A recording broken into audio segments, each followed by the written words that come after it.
Hey everyone, welcome to another chess video, and today we've got this position set up where black seemingly has a fortress against white's rook and king. So why is this a fortress? Well, the bishop on c6 holds off the rook and controls the white squares, stopping the white king from infiltrating black's position, and the black king on b7 does a great job of holding off the white king by controlling these key squares and stopping white from gaining access to attacking this b6 pawn. And fortresses are key positions in a lot of Grandmaster games and your own games, where the player with the fortress is trying to defend against the attacker. So how does black achieve this in this position? Well, let's run through a few moves. Here black should play the move bishop to g2, so hitting the rook on h3. White can try a check, and the king goes back to b8. It looks as though white is making some progress with king to d6, but now if black just calmly plays bishop to f3 and manoeuvres on this diagonal for the white squares, it's very hard for white to achieve anything. For instance, if rook g7 here, black can just play the move bishop to e4. If king e5, then just bishop to f3, and there's no way for white to infiltrate on the 7th rank, so perhaps they could try a different idea, right? Maybe king to d4 and go round to the b5 square. Well, in this case black can just play bishop h1 once again. If king c4, black plays the great move bishop to c6, defending the entry square on b5. If white tries to play a wise move like rook to h7, forcing black to make a move, then black can just move their king instead now and play king c8. And there's seemingly no way for white to make progress in this position. So if I just go back to this starting position, what should white do to try and win this game? Well, there is an approach that they can play, and this is going to be a very interesting endgame because it shows you how black should defend this position. So if we go again, bishop g2, rook h7, king b8, and now king d6 again. If black plays bishop to f3, instead of playing rook g7 here for white, white can now try the move a4, so pushing these pawns up, and white wants to play the move b4 and try and trade off. Now again, this is actually a drawn endgame, but black can easily go wrong here. For instance, if black now plays the move bishop to e4, this is actually a blunder. So black does hit the rook, but now gains a tempo with rook h4.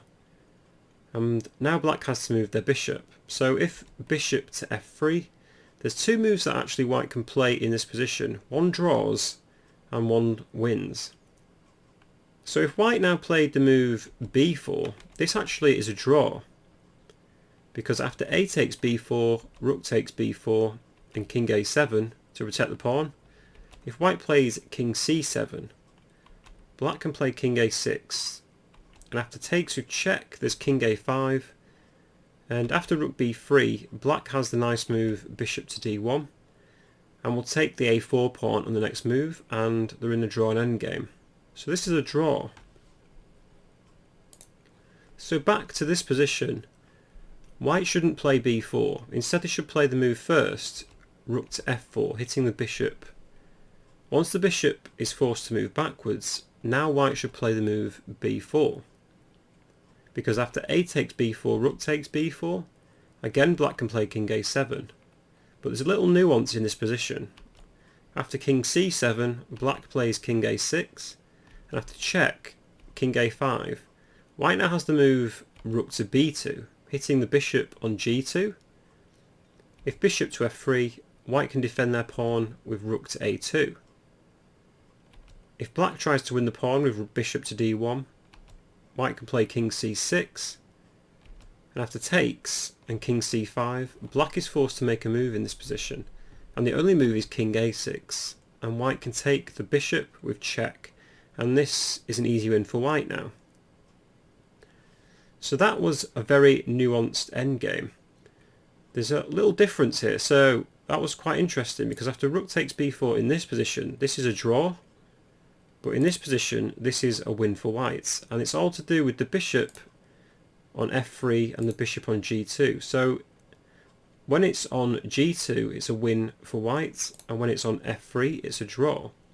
I just think this is a very nice representation of how endgames usually go.